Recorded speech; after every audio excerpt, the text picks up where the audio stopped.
Nous voici dans l'environnement hostile des STT2A. Nous les observons aujourd'hui en démarche créative dans leur matière principale. Afin de réaliser leur projet, les élèves disposent de 2 salles de cours, dont une équipée d'ordi et de Mac, tous deux dotés des logiciels Adobe. Sur l'autre rive, une salle pas comme les autres, la maquettage, lieu de recherche et d'expérimentation rassemblant outils et matériaux à disposition des élèves. La démarche créative est la matière principale des STT2A. Ils la pratiquent en général un projet trimestre. D'abord, ils commencent ce projet par l'analyse du sujet donné, puis des expérimentations, des moodboards, jusqu'à la création de différentes intentions, environ 10. Ils vont en choisir une, puis la développer jusqu'au maximum avant sa réalisation. Mais qu'est-ce que c'est? Venez voir! Ceci est une mallette. Elle referme énormément de choses. Voyez, ceci est le matériel principal des STT2A en démarche créative. De nombreux crayons, des crayons de couleur, de toutes les couleurs. C'est compliqué, des plumes, des pinceaux, énormément de matériel. Nous allons le reposer pour éviter que les prédateurs sentent notre odeur. Nani? En effet, le travail est ardu et intense. Cela donne plusieurs notes sur le projet. Le projet Murder Party consistait à élaborer des costumes en rapport avec les personnages de cette Murder Party. Donc il y avait un contexte autour de cette Murder Party, c'est que ça se passait dans les années 80. Il y avait plusieurs personnages. Nous avons réalisé des moodboards pour plonger dans toute cette ambiance. Par la suite, on a réalisé différentes expérimentations. Et suite à cela, du coup, j'imagine que comme pour les projets précédents, vous avez fait des intentions. Oui, donc on en a fait par groupe et on a développé le costume pour faire en sorte qu'il rentre dans le contexte, qu'il réponde bien à la demande et qui corresponde bien aussi au personnage. La démarche créa, c'est ce qui regroupe toutes les compétences qu'on va pouvoir acquérir. Que faut-il pour réaliser un bon projet de démarche créative? Il faut beaucoup de curiosité. Le nouveau bac, comment ça se passe? Du coup, il y a une réforme cette année en 2021 qui consiste à faire projet pendant 4 heures avec toutes les étapes d'avant. La démarche créative, ça leur apporte la diversité des plusieurs champs du design qui vont être étudiés dans l'année. Tous ces projets-là vont servir pour l'avenir, pour savoir quel projet nous a plus plu. Nous allons maintenant laisser ces spécimens travailler. Et n'oubliez pas, préservons les STT2A.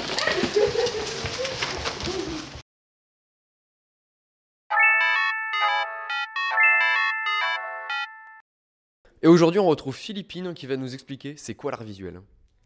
Bonjour à tous. Alors pour moi, l'art visuel, c'est vraiment quelque chose de très simple en fait. C'est vraiment pratiquement comme de l'art plastique, mais avec un peu de design quand même dedans, puisqu'on travaille quand même sur les publicités, sur les différentes marques, etc. Mais c'est vraiment une matière qui est plus simple et plus cool en fait que les autres. Il y a moins de rush, c'est plus bonne ambiance en fait que le reste des matières. Et puis aussi, ça parle aussi d'une sensibilité personnelle, un point de vue artistique, contrairement aux autres matières où là, c'est vraiment, on a une cible et on doit répondre à une demande. Concernant les carnets de croquis, est-ce que tu as un mot à nous dire, Philippine? Eh bien, en fait, les carnets de croquis, donc déjà, c'est des croquis d'observation directe, donc pas du tout à partir de photos. Et donc, on a à peu près un carnet tous les 15 jours sur un thème donné avec un horaire à respecter, environ 5-10 minutes par croquis. Et donc, on utilise énormément de matériaux, enfin de médiums différents, du papier différent. Et donc, ça sert à observer, donc à apprendre notre regard sur les choses, sur comment on regarde celles-ci avec leurs ombres propres et leurs ombres portées. Donc on reçoit Monsieur Le Sueur. Bonjour Monsieur Le Sueur, vous êtes responsable du pôle art visuel au lycée Ernest Perrochon de Parthenay. C'est quoi l'art visuel? Bonjour Lilian. On va dire que l'art visuel, c'est une des disciplines, un des pôles d'enseignement des arts appliqués en STD2A. L'idée est la suivante, c'est que dans ce pôle, les élèves puissent avoir à la fois une connaissance, mais aussi une maîtrise des outils de représentation et d'expression en général. Alors ça passe par toutes sortes de pistes qui sont assez libres, et c'est pour ça que c'est une discipline assez intéressante à enseigner. D'abord parce que ça passe avant tout par la question de la pratique. On va dire que ça a un ancrage véritablement pratique. C'est peut-être le cœur même de cet enseignement. Et tout tourne autour de l'observation, de l'exploration et de l'expérimentation. Nous avons dû réaliser un projet en art visuel qui consistait à créer un décor de cinéma en imaginant qu'un réalisateur de film s'installe à Parthenay et choisisse la rue Louis-Aguillon pour créer un film. De ce fait, notre professeur nous a attribué une façade de boutique ou même de maison d'habitat. Et nous avons dû donc faire des croquis, des recherches vis-à-vis de cela. Et ça nous a emmené donc à créer 4 intentions, 4 propositions formulées graphiquement vis-à-vis d'un réalisateur qu'on nous avait attribué comme Jacques Demy. Et grâce à ça, nous avons dû faire une proposition finale qui contribuait avec les caractéristiques qui correspondaient au réalisateur.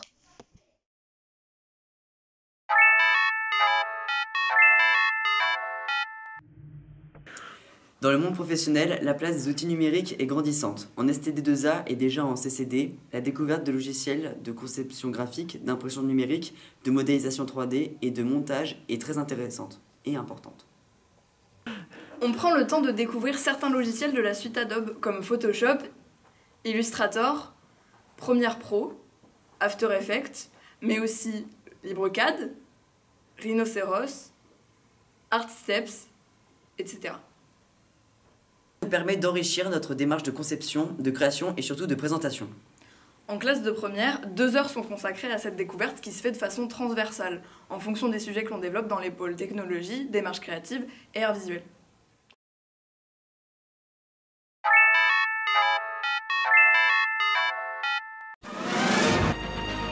Bonjour, bienvenue sur Perroche Info. Aujourd'hui, numéro spécial, nous allons aborder le sujet de l'ATC. En effet, l'ATC, Art Technique et Civilisation, est une matière majeure dans la filière STD2A, Sciences et Technologies du Design et des Arts Appliqués. Dans ce reportage, nous allons voir une journaliste, Anaïs Sibert, qui interviewera quelques élèves sur le sujet d'ATC, et notre reporter, Chloé Moreau, qui parlera plus spécialement de l'importance de cette matière au sein de cette filière spécifique aux arts appliqués et au design.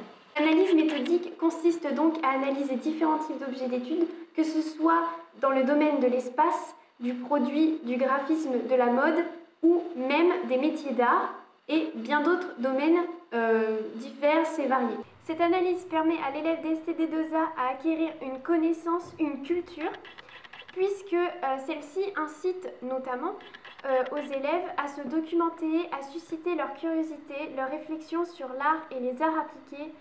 Plus particulièrement, l'ATC apporte un certain recul face à leur approche sur les objets ou à ce qui peut les entourer et cela peut donc les amener à réutiliser ou utiliser ces connaissances, ces acquis avec cette matière pour la réintégrer dans une autre matière, par exemple lors d'un projet en démarche créative. Bonjour à toutes et à tous, nous sommes actuellement en direct du lycée Ernest Perrochon où nous allons interviewer les terminales de la classe STD2A. Luna, que pouvez-vous nous dire sur le TPATC ? Le TPATC, c'est le principe d'analyser des documents qui nous sont donnés pour les comparer, pour pouvoir répondre à une problématique qu'on va pouvoir développer. Bonjour Rémi. Bonjour. Que pouvez-vous nous dire du TPATC ? Qu'est-ce que ça vous apporte ? Alors le TPATC, c'est hyper enrichissant, comme toutes les matières de la STD2A évidemment. Et en fait, ça apporte surtout une compréhension des choses, un point de vue en fait sur les objets et les choses qui nous entourent, parce qu'en fait tout est designé. Il faut penser que ce soit au niveau des coûts pour les industriels ou quoi. Enfin bon, bref. En tout cas, ça apporte vraiment un autre point de vue que celui qu'on a, même d'avoir un regard vraiment autre sur les objets et pas, moins ce regard en tant que consommateur. Est-ce que vous pensez que les DS sont plus durs que les TP ? Alors pour moi, je préfère les DS car avec le temps imparti, on part pas dans n'importe quel sens. On est vraiment très rigoureux. On sait où on va du début à la fin et peut-être que on a moins de références parce qu'on peut pas regarder sur internet du coup. Mais au moins les références sont personnelles et sont réfléchies. Et puis avec la pression, je sais que personnellement j'arrive mieux à aller droit au but et à condenser mieux mes informations. Très bien, merci beaucoup Lila. Pas de soucis.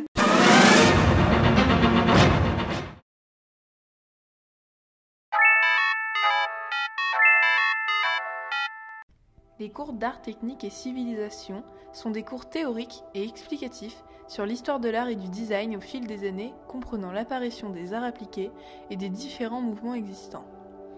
2 heures de cette discipline sont prévues par semaine, en première ainsi qu'en terminale. On y apprend sous forme de notes personnelles et de croquis rapides l'évolution du design et des arts appliqués en tant que sujet d'étude. Classés par période, les différents thèmes abordés servent à enrichir notre culture sur l'origine des différentes formes d'art. À chaque époque, ses références qui lui sont propres. Celles-ci nous sont indispensables dans les autres domaines d'art appliqué. Elles nourrissent nos connaissances et aident à notre développement personnel. Grâce aux explications des professeurs, une immersion s'applique, expliquant les contraintes et la façon de penser des époques et mouvements. Durant ces 2 années, nous étudions toutes les créations phares de la préhistoire à nos jours, en passant par la création du mouvement Bauhaus, ainsi que le développement des matériaux dans notre quotidien. Pour nous, ces cours d'ATC théoriques nous aident beaucoup dans la compréhension des enjeux et problèmes liés au design et dans le monde en général, et nous permettent une meilleure connaissance des œuvres emblématiques pour les intégrer facilement à nos différents projets.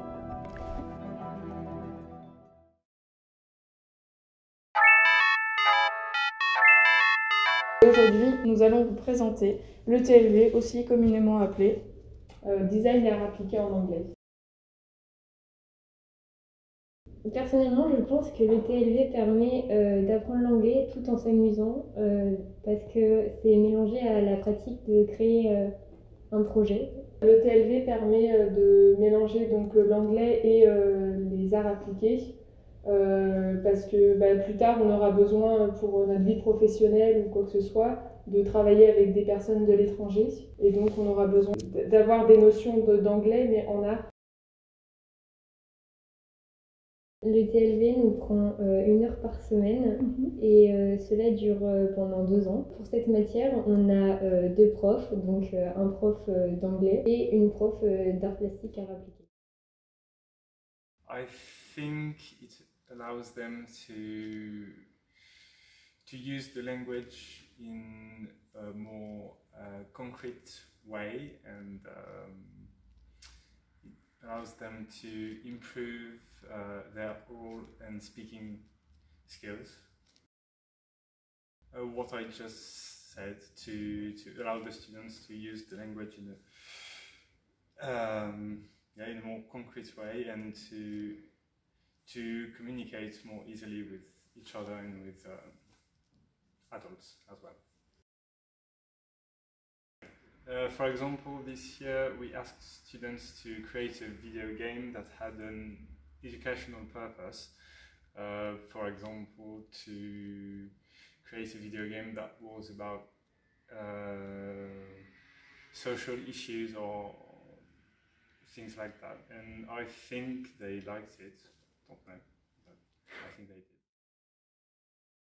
Alors, le TLV en art appliqué, en fait, ça va permettre à l'élève de s'exprimer sur ses projets en anglais, d'aborder en fait des sujets assez variés, mais liés quand même au monde de l'art et au monde du design, à partir de vidéos, de planches, de documents d'actualité, qui nous permettent ensuite d'aller vers des tâches de création.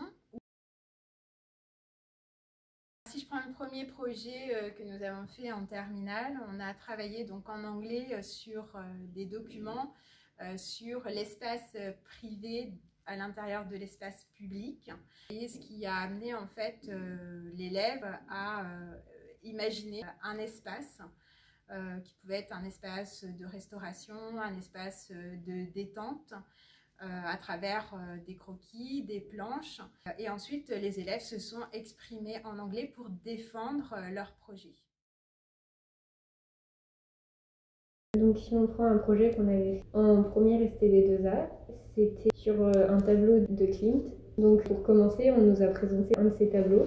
À la suite de ça, on a travaillé sur le film qui décrivait son histoire. Après avoir décortiqué le film, on nous a fait une demande de créer un objet pour une boutique de musée où Klimt serait exposé.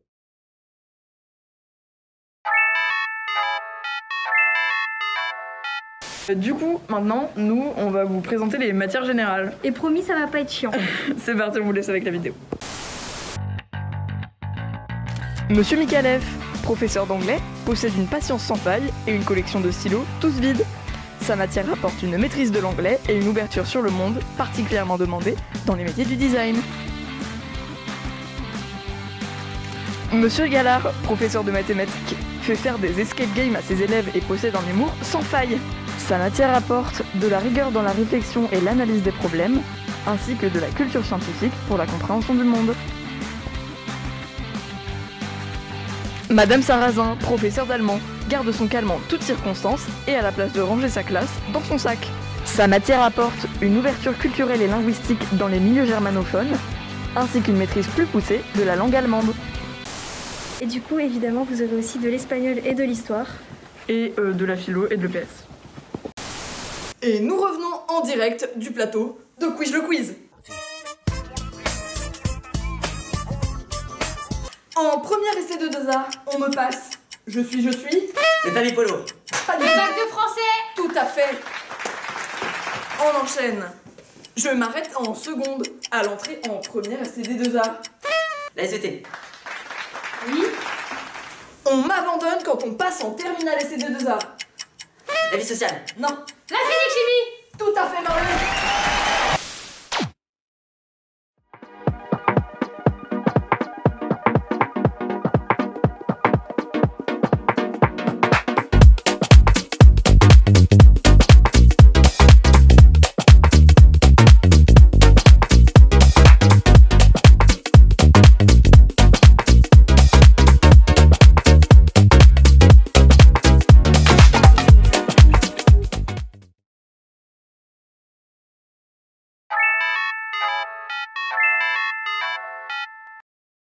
Création et culture du design, plus communément appelée CCD, est une option que l'on peut prendre en seconde. Cette option donne un avant-goût pour la STD2A et regroupe toutes les matières dans son intégralité en 6 heures par semaine.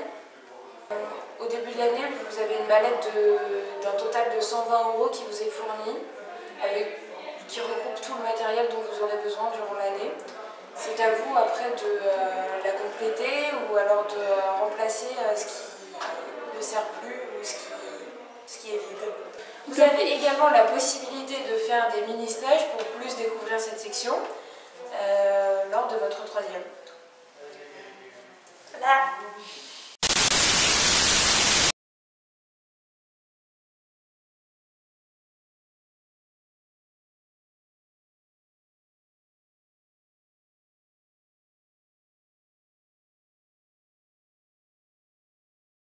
Vraiment beaucoup parce que en fait j'aime beaucoup tout ce qui est trait à la création et c'est vraiment ce qu'on fait en CCD, pas que du dessin où en fait on fait vraiment des projets où il y a vraiment tout qui englobe, on cherche des techniques, des différents matériaux et du coup je trouve ça vraiment intéressant.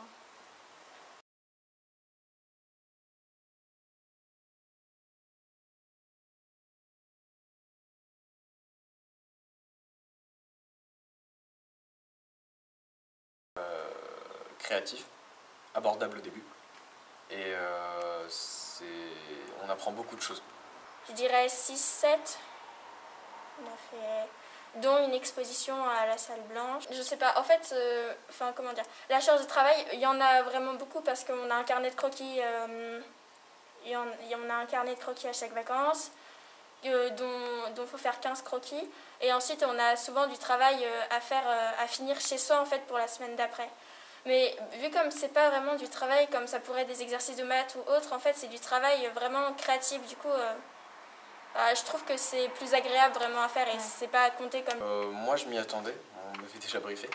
Et pour la seconde en soi ça va, Au niveau des emplois du temps c'est assez chargé mais c'est faisable. C'est à partir de la première et la terminale je crois que ça commence à avoir un emploi du temps plutôt dense, mais je pense que c'est faisable si on aime beaucoup. On a une super ambiance, c'est hyper convivial, tout le monde se connaît, on rigole bien et je trouve que ça facilite beaucoup le travail. C'est une séquence sur les ombres et les lumières, et donc c'était les ombres propres et les ombres portées. Et donc moi j'ai fait les bateaux parce que j'avais un petit bateau en papier dans ma trousse. Et comme je ne savais pas quoi dessiner, je me suis inspirée de ce petit bateau. Et du coup j'en ai fait plusieurs. Et donc le prof nous avait donné un support noir avec une allumette. Et on pouvait le prendre dans le sens qu'on voulait, mais il fallait que l'allumette soit allumée pour faire comme s'il y avait de la lumière.